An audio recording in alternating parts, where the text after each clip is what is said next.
Hello.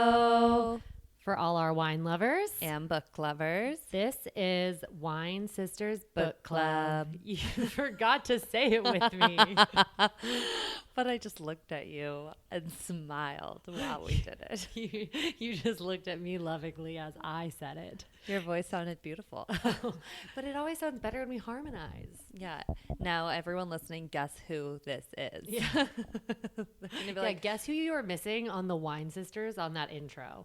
good luck. Yeah.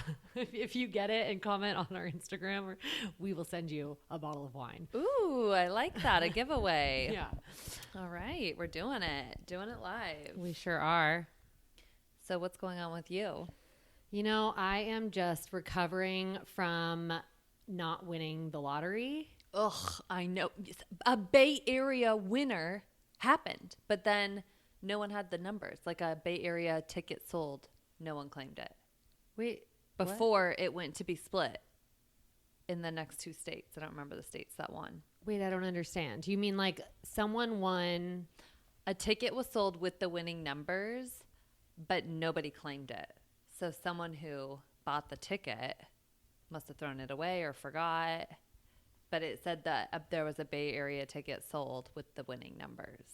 Weird. That's what I read. I could be wrong. but I don't did read that. understand how, because like right now the person in Texas still hasn't claimed it as of this morning. What's wrong with them? I don't know. What are you waiting for? Well, and then like another weird thing about the Texas winner, like the stories everyone wants to hear about is the lottery, but there was like a frat party where like a kid said that he won, and there's all these Instagrams on Barstool for that like localized area in Texas, where like people are saying like, oh my God, he's gonna be a millionaire, like. Really? Yeah, but so like a kid won, but then he hasn't claimed the ticket yet, so they haven't confirmed if it was him. And I think in Texas, it's a state that they do release the name. Oh. So yeah, anyways, the lottery is something that I'm just still recovering from because I really thought that this was my time. Like I have given enough, and It's your investment strategy. yeah, I have given my $2 so many times, and all I've gotten is $2. Actually, no, we win $4 regularly in this household. That's pretty big. Yeah, it's pretty good. Two more But- tickets. Yeah, 2 more tickets. 2 more times. 2 more times to just keep gambling. But you know, this is the life. We were talking about how it's funny that people get really upset about having to pay taxes on it. Like there's all these people being like, oh my God, it was however much, 1.8 billion. Now they're only getting 400 million, all this stuff. And Nate and I were like, yeah, the point of the lottery actually is a tax fund that's going towards education. So Right, like it goes that's how it all got started. Of course you have to pay taxes. right, it goes towards like the schools. Like Yes. it's all going back to children. Well, I don't know if it all does, but I know a big portion goes back to public school system, which is like We are very charitable to the school system. yeah. They say that the lottery is a tax on the stupid, and I am You here are to say stupid. I am dumb. Wait, I remember I think it was it Christmas? Nathan and I were joking around at Christmas Eve dinner with our whole family, and our cousin's husband, Roland, was sitting next to us, and we made a joke. Nate was like, oh my God, I didn't win the lottery. And I was like, what are we going to do? And I was totally kidding.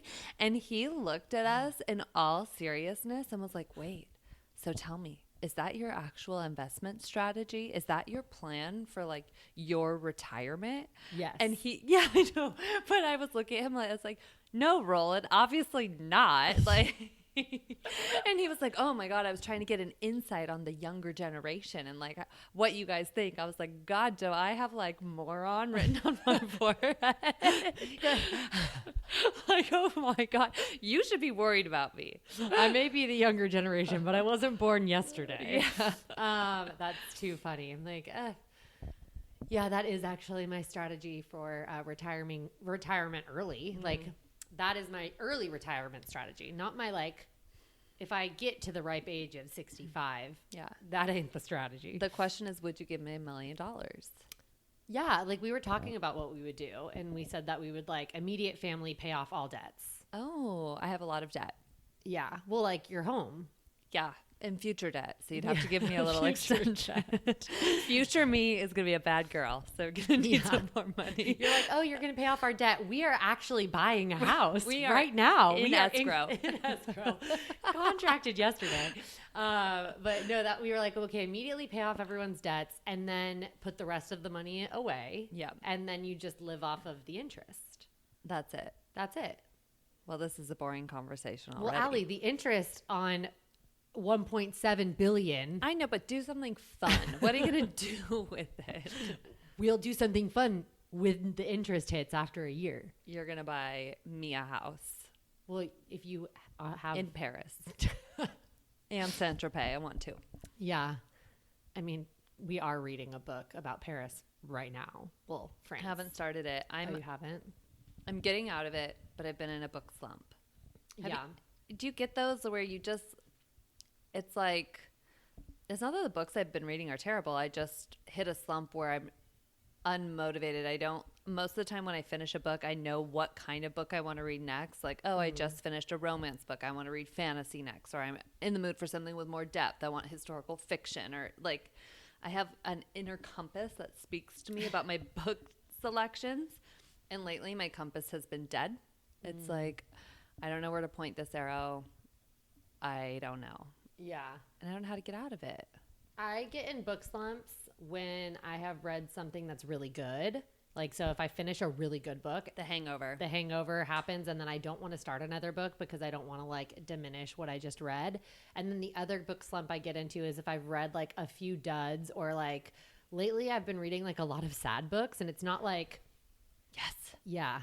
That's it. I think you just hit the nail on the head for me. Yeah. They've all been sad. Right. So like when you read too many sad books back to back, it puts me in a slump too.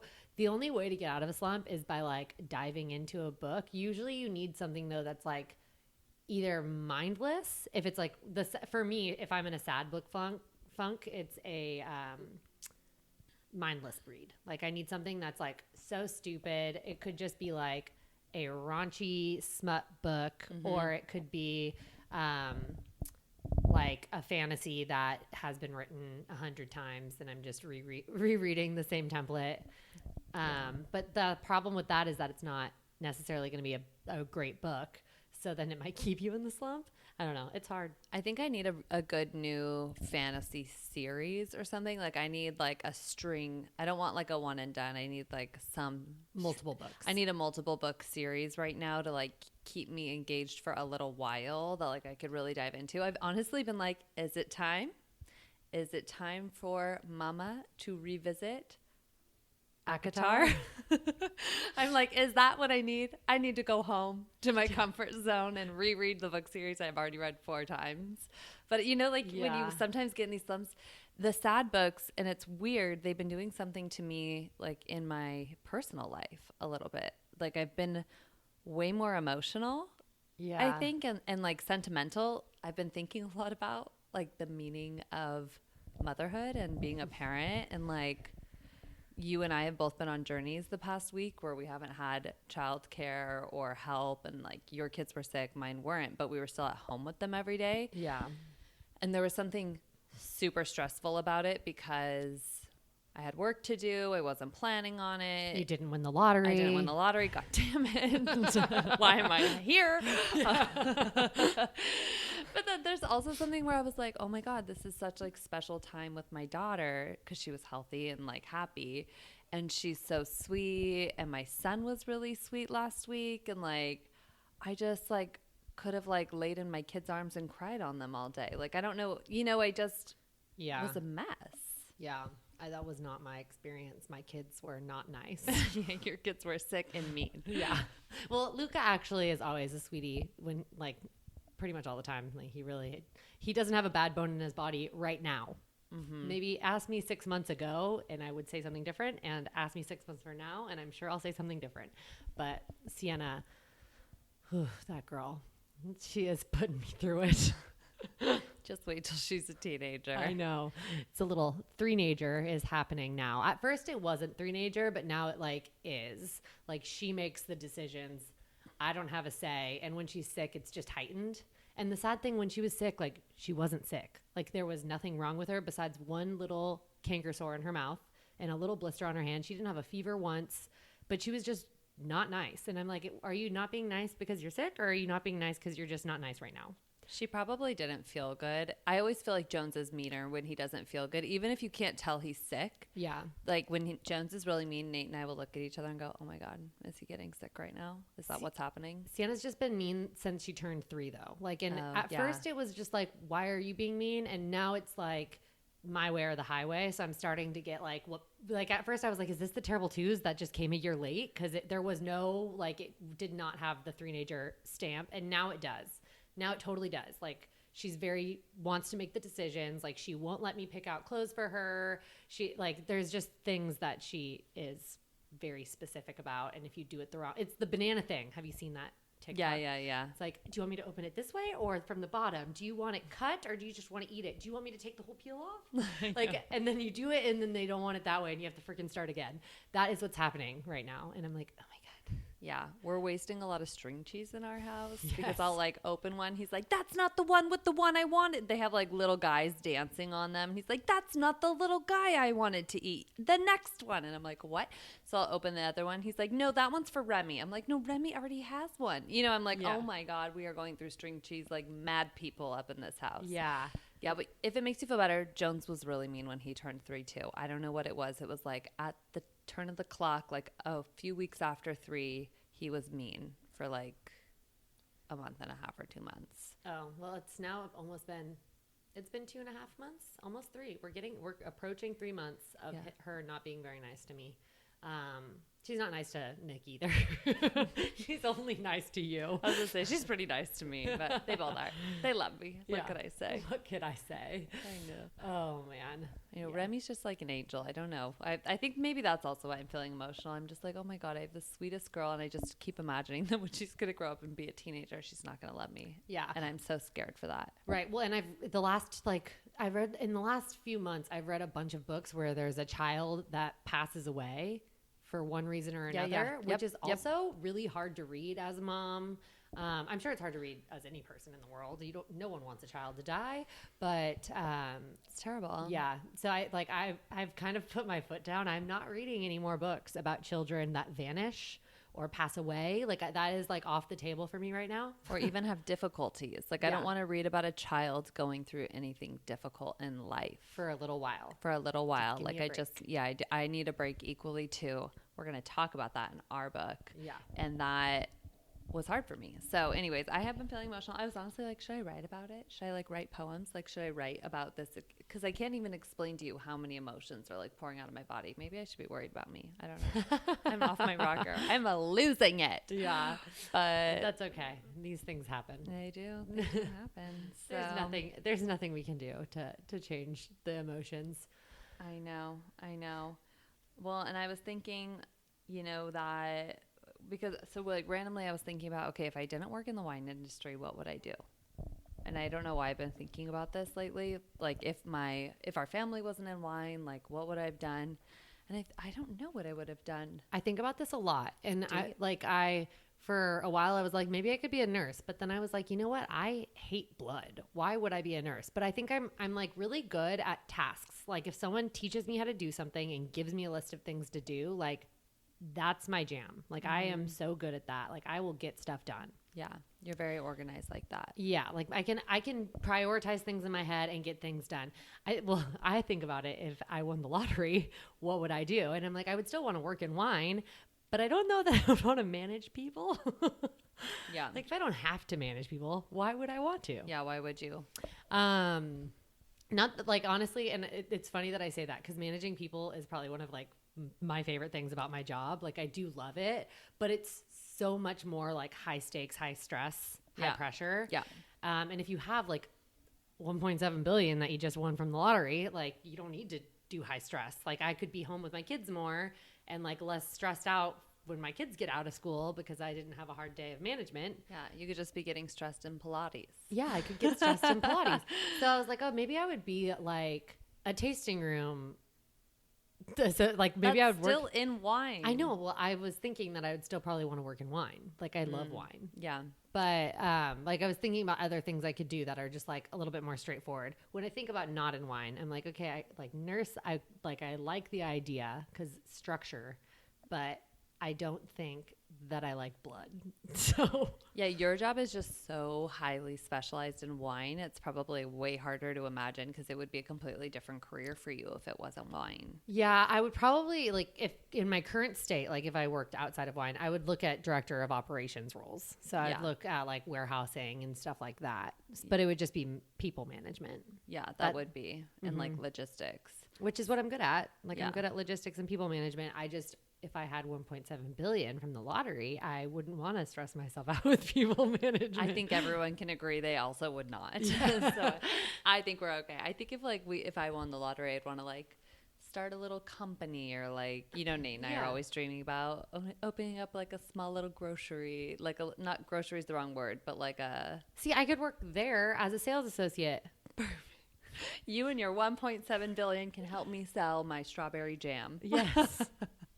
Because I also won the lottery in this dream. You guys won the lottery to open Nate's We Gourmet. won the lottery. We happened to be in escrow on this property when you won the lottery. So you bought our business. So yeah, you own us.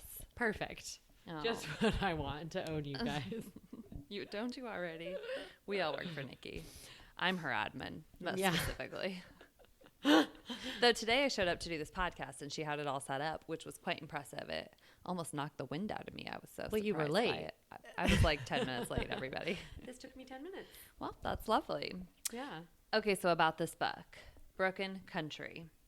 Broken Country tells the story of a love triangle which unearths dangerous, deadly secrets from the past. And it was a romance, but with thriller plotline, thriller vibes. Thriller vibes. Like definitely mysterious. And like you said earlier, it can like be a good book for people who like different genres. Yeah.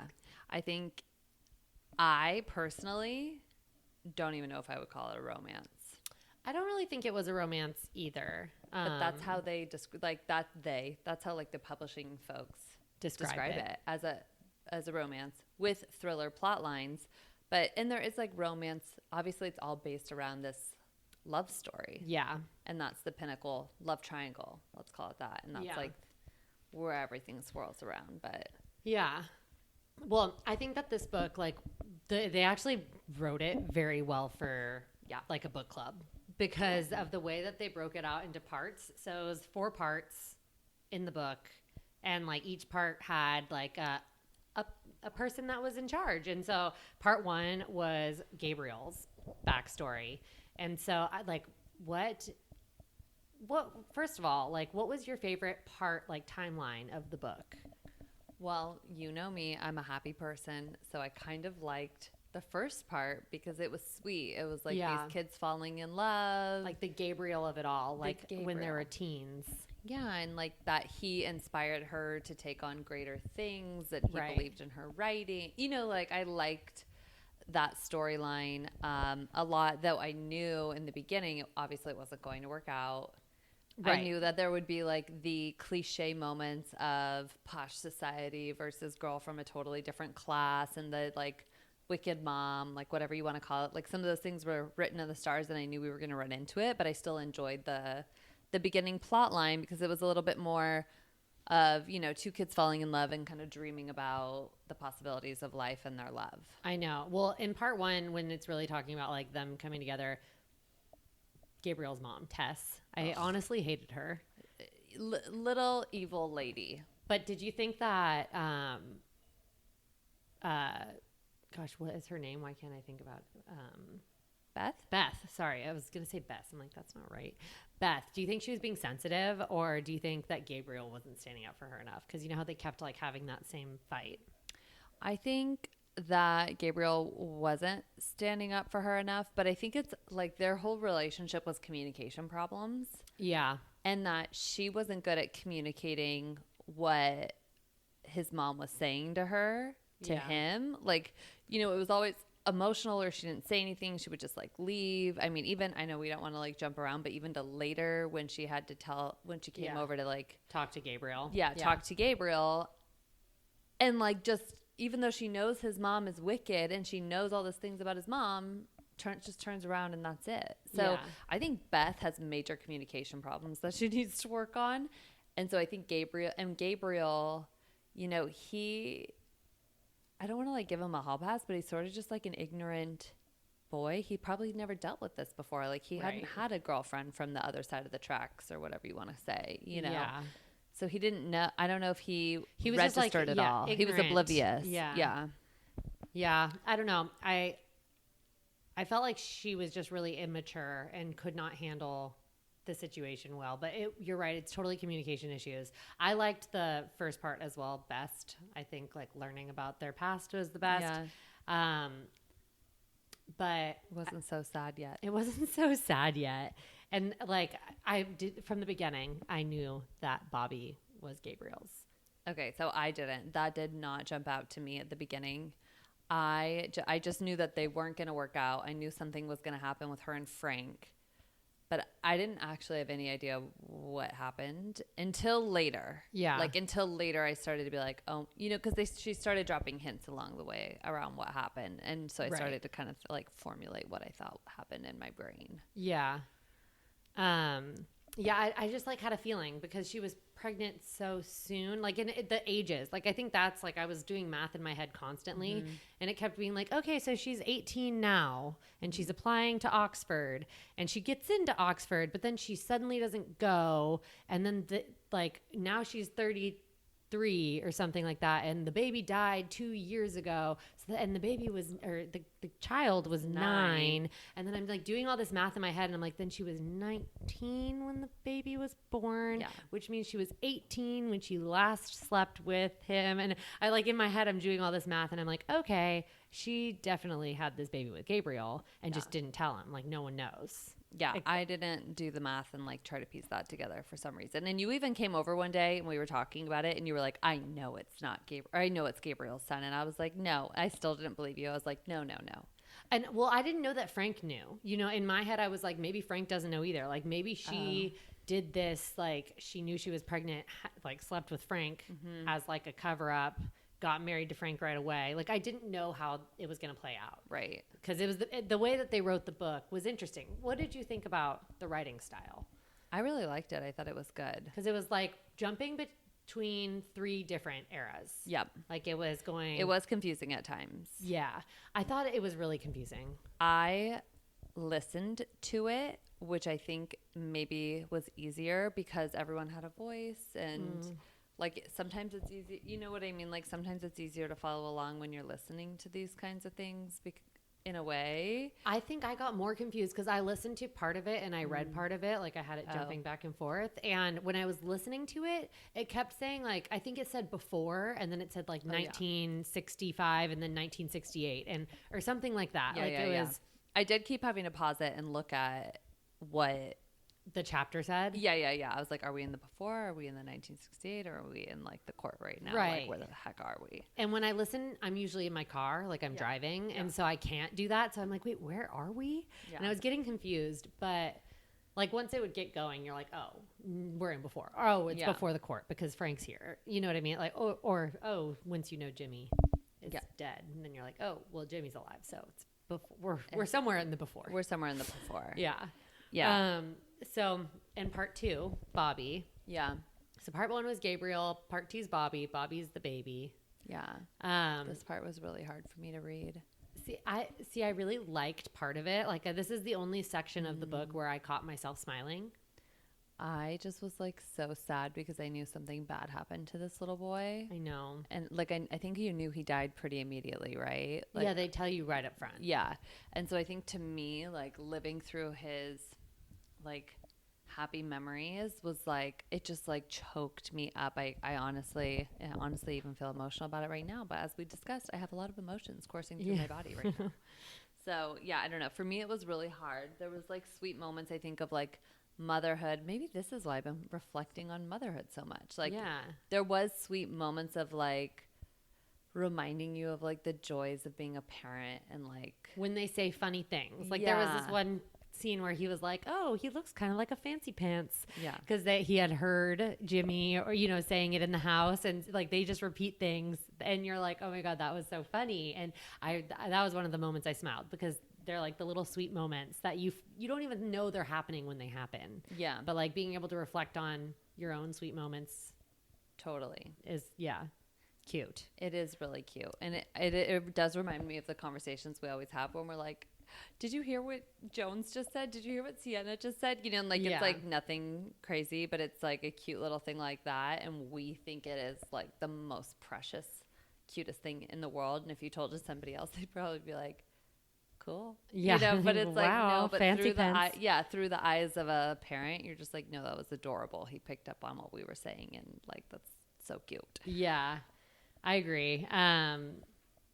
It was interesting in this section because she kept talking about how Beth was like scared all the time for Bobby, like constantly afraid on the ranch. The guns laying out, the tractor riding, like all these different things. And I don't know if it was because they were trying to like, the author was trying to show Beth as like a very cautious person, or if they were trying to like throw you off the scent of how Bobby died. Do you know what I mean? I feel like they were trying to like, I don't know, maybe like, I think it was character building in this way, and maybe I'm like looking into it too deep, but like it felt like she was kind of written off a lot, and like she was a partner, but like kind of, like ignored. You're just doing the chore. I don't know. Like, I don't know what it was.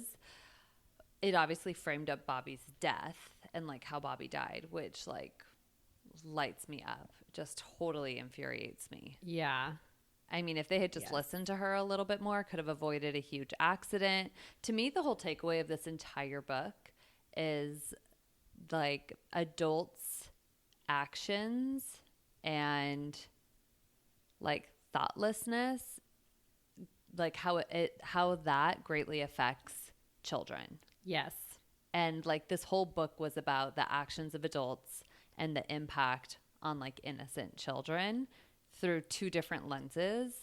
Right. A little bit through to Bobby's me. death and through Leo. Bobby's death, his mom not, talking about her pregnancy, to the way, so he doesn't grow up with his actual father. Right. Then the way he dies. Right. Then the carelessness around, leaving guns everywhere, the way that, I'm sorry, I'm having a hard time remembering Gabriel's son's name. Leo, to the way that Leo was being raised. And ironically, they told Leo to stay in the car and they told Bobby to stay in the tractor. Like, does anyone learn a lesson around here? Kids don't do what they're told. They're little kids and they're scared. Right. Or excited. I have a story for you. What? And this is the one that I was like, I'm going to save it for our podcast and I'm going to talk to you about it until then. Oh, juicy. So when we were at Mom and Dad's house and they were watching Jones and Remy. Oh, no. Dad and Nick, my husband, took Luca and Jones to go play golf out in the backyard. And they're setting Jones up with balls, and Jones swings and hits the ball. It kind of barely does anything. And I was like, hey, Nick, watch out for Luca. And he's like, yeah, I got it. And my dad looks at me and is like, yeah, we got it. Shut up. Basically, like, stop worrying, you crazy. Yeah. And then they're like talking, not paying attention to the kids. Jones sets it up, hits the ball so hard. It is 1 inch from my son's temple. Literally missed Luca's head, and it was a rocket. Like, it was a very hard swing, and it was 1 inch from Luca's head. And it was right after I finished this book. Oh my God. And I was like, Nick, if that hit Luca, I would have never spoken to you again. Yeah.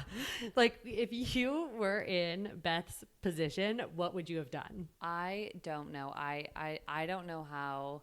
Like, I know that they have this like strong foundation of love and marriage, and he took her in knowing she was pregnant with someone else's baby, but like, I don't know how you recover from that. I don't either. Like I would have been. I don't think Luca would have died, but like he was literally right at Temple. Like he could have He died. could have gotten very, very hurt. Yes. Yeah, he could have been impacted. Yes. Differently. Yeah, It could have changed his life because Dad and Nick were talking about golf and not watching the freaking kid.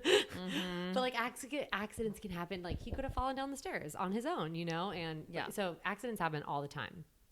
But it was just one of those things that I was like, oh my God, the well timing of this situation. Like I can't even.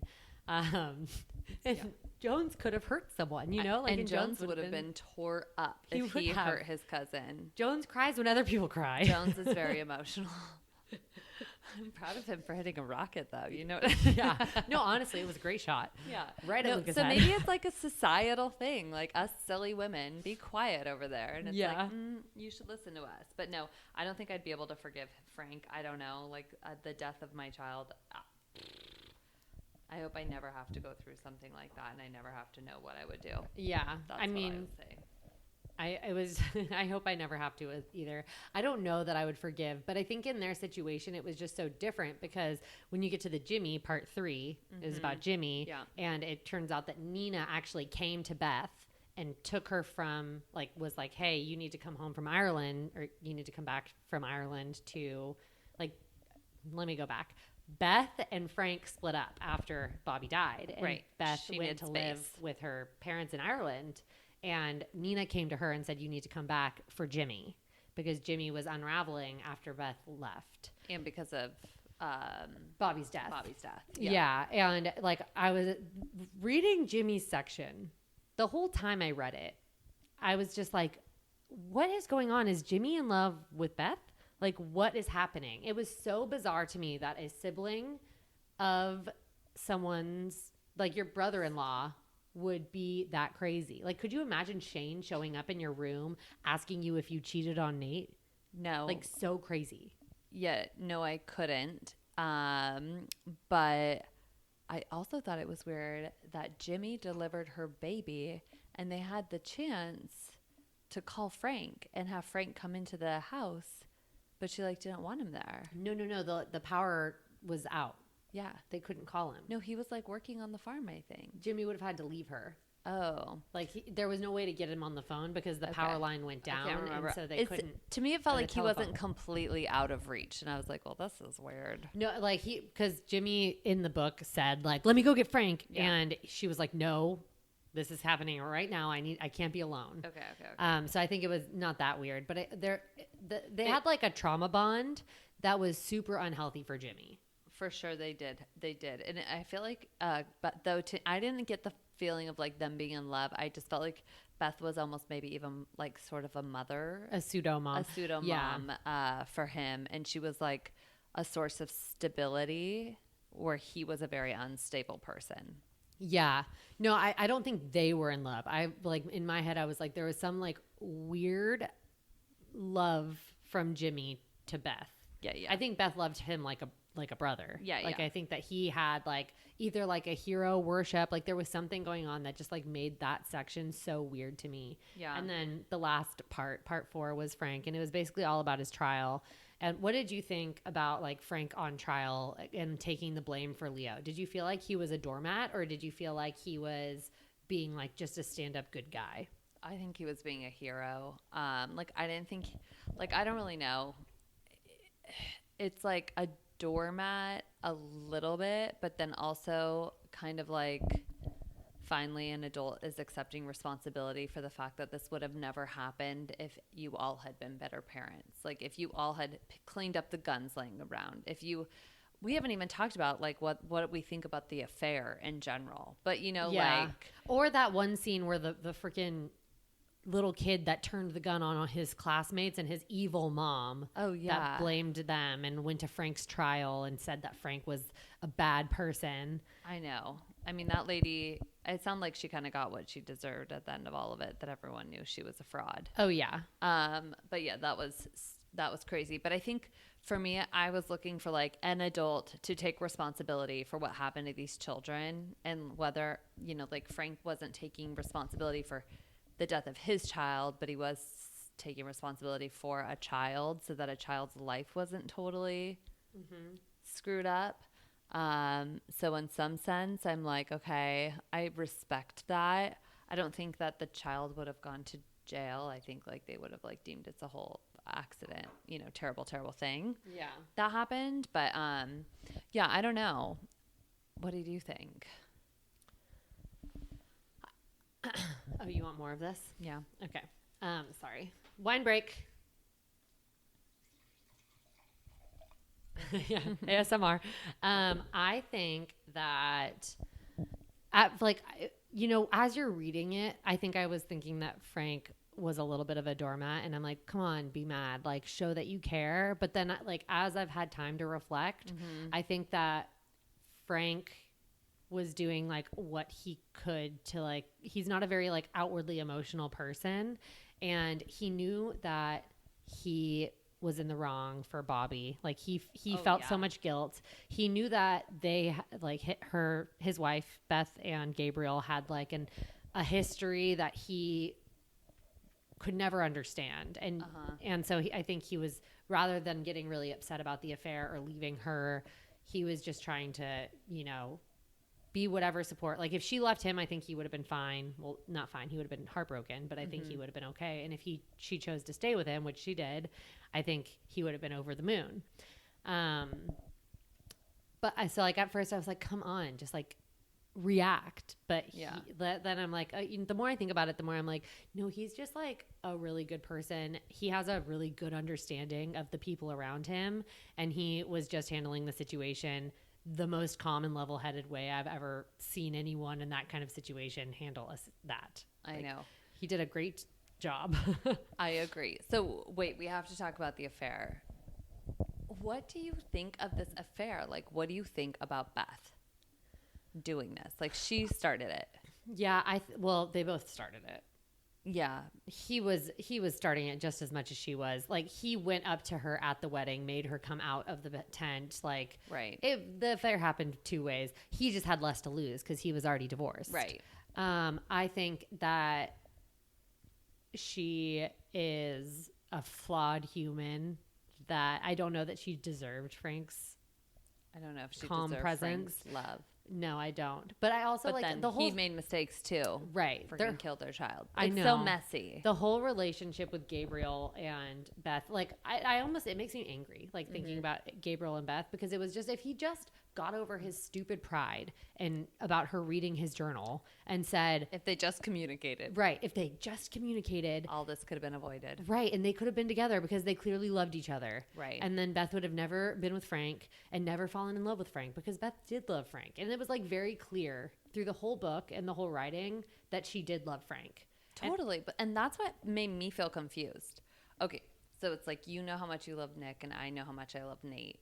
If my high school boyfriend showed up from the past, you know, like, I'm sorry. I'm not interested. I'm not interested. Yeah. But so that's like, and we're about Beth's age. But you know, like, let's say you got pregnant that's in true. high school and Yeah. that son died, and this Never man knew about has it. a son that looks just like your son that died. Yeah, and then he never knew he had this son, and there And was they're- so much left unsaid. Yeah, I Yeah. guess I don't have that complicated relationship, but I still feel pretty confident that I wouldn't Right. go after him. You Right. got it, babe. I'm going to Yeah. stick with you. This stick one's for this Nate, out. just in case he's listening. Yeah. He doesn't listen. He doesn't listen. Yeah. He doesn't read. Yeah, he doesn't read. He doesn't know how to read. Not smart enough. Oh, man. So are you Team Gabriel or Team Frank? Woof. I think I am team Bobby and Leo. Like, I am team children. I feel sad for you that these adults are so messy and that you got caught up in their web. And I don't think I'm a team either of the men. And what do you think about Leo finding out about Bobby being his brother and going to visit Frank and talk to him about Bobby in jail? I think it's, honestly, I kind of think it's okay. Like, I think it's right. Like, Leo needed closure and to like understand why this grown man did that, because then Leo's gonna live with the guilt that like Frank has been living with. Do you know Right. what I mean? Like, Yeah. so I think for them to have this connection and understanding and relationship will help Leo in the long run. So actually, I think that part was okay, and I think like it's okay for then Leo to understand why all of this was so complicated, to know that his dad and Beth were in love and that they did have a son, and like he'd heard so much about Right. Bobby at this point that I don't know, that part to me didn't stand out. What about you? I don't know. Like I thought it was like a little strange that he was going to Frank to get the details. Like, because it's almost like, oh, you're in jail. You killed. You took my prison time for me, which is also crazy because Leo was like 12, and they're like, yeah, and in this age in England, you can be tried as an adult at 12. I'm like, that's insane. You guys got to rethink your laws. Wait, is that real? That's why Frank did it. Oh God, I didn't know that. Okay, yeah, interesting. I hadn't actually thought about that the whole book. Like that is a long sentence for a child's error, but they didn't know it was the child's error, so Frank got that sentence. I wonder what his sentence would have been. It probably would have been a whole different situation if they let him do it, but like he didn't want to put him on trial. Like the whole thing was kind of crazy. He's young, like and impressionable, and so. But I just thought it was almost like rubbing salt in a wound, like when he could have just talked to Beth. I don't know if it was because Gabriel was so mad at Beth for not telling him about his son that he didn't want to do it with Beth, even though like he forgave her. Like, did he really? I don't know. But I thought it was just like kind of unorthodox and a little mean. But if Frank ended up liking it, great for Frank. Yeah, I don't know. I look at it as like he wanted to have a relationship with someone who made a sacrifice for him, but like I get what you're saying too on that. So yeah, I don't know. This whole thing's messy. This whole thing is messy. It is. What did you rate the book? I gave it 4 stars because it was interesting. Like the storyline kept you on the hook. It was interesting. I thought it was well written. It was a bit confusing at times. I agree. I honestly might have given I gave it 4. I could have given it 3 in the respect that like it like emotionally tore me up, and I just don't need books like that in my life right now. I don't think. Yeah. I think I have what I'm feeling right now that we talked about at the beginning of this episode has a lot of impact from this book. Yeah, no, for sure. The way that this author wrote to me was like very much made you feel a lot of the feelings of her characters. Mm-hmm. It's like you kind of felt the stress of the affair. You felt the strain of losing a child. Like you felt the strain of a marriage kind of falling apart and coming back together. You felt the strain of the affair and the anxiety that came with it. And so it was very much like a hard book to read, but it was a good book, like a good story. I gave it 4 stars. Hard book to read, but a good book. Hard book to read, but a good book. I agree. If you like a sad book with complicated storylines, this is the book for you. Like I generally finish a book in like 3 days. Like that's like I read like about 10 books per month, which is crazy. It's a lot. But this book took me 15 days. Me too. I kept having to stop it and come back to it because it was like too much to digest at once. Yeah. I literally would exit this on my Kindle and go to the next book and like read and then come back to it. And then like in my car when I was listening on Audible, I would sometimes go to a different audiobook or even a podcast. And I hardly ever listen to podcasts anymore. And I would choose a podcast over this one because I just like didn't have the brain space to get that anxiety from like the affair or losing a child or all these things, even though it was a really good book, like very captivating. It was a hard read. Doesn't listen to podcasts, but she's a podcaster. I used to listen to a lot of podcasts. I just now listen you're to hooked books in your now. books. Yeah, books and books. Books. Okay, what do you think you're drinking? This one's hard. It's got like a little bit of menthol, like almost like some raspberry or boysenberry jam, like something almost a little gamey to it too. Also, it has like a very high alcohol. It smells like. I'll give you a hint. The name is why I picked it. It's a Wenti wine, but the name is why. Like the name has like kind of a interesting connection. For Broken Country. Okay, just guess your guess. You're never gonna get it. No, I don't think I am. You probably won't. Is it duetto? Yes. You finally got it. Is it actually? Yes. I thought so. I was thinking it was like a darker red, Yeah. and I actually thought that it was something that had more petite sirah on it at first. But when I just went back to it, I was like, actually, it smells like maybe just cab. Yeah, it is duetto, and I just thought the name was perfect because it is duetto. It is basically a love story between two vineyards, and this is a love story and like Between two men. between her picking between two men. yeah, her picking between two men really. And so I Yeah. was like, oh, feels appropriate. Yeah. Okay, so I think I'm driving Sauvignon Blanc. Yes. Okay, great. And I think it's 100% stainless steel.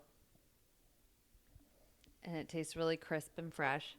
I think it's Louis Mel. It is not.